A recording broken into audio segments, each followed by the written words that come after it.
Tila wala ng one more chance sina Bea Alonzo at Dominic Roque.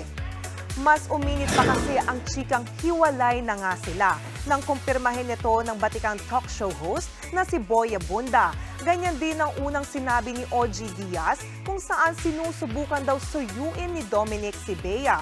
July last year lang nang ma-engage ang dalawa. Pero sa isang panayam sa aktres, wala pa raw silang wedding plan. Taliwas yan sa unang sinabi ni Dominic na ikakasal sila sa second quarter ngayong taon.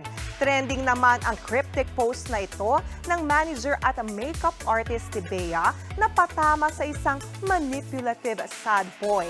Pati ang kapatid ni Dominic na si Lian, may IG story rin ng isang lobo na nakabihis tupa. Shinare nila yan sa gitna ng breakup issue. Wala pa namang direktang komento dito sina Bea at Dominic. Mga kapatid, Jania Lipon po, laging maging updated sa latest sa entertainment and lifestyle para maging una sa balitaan. Bisitahin at mag-subscribe na sa social media pages ng News 5.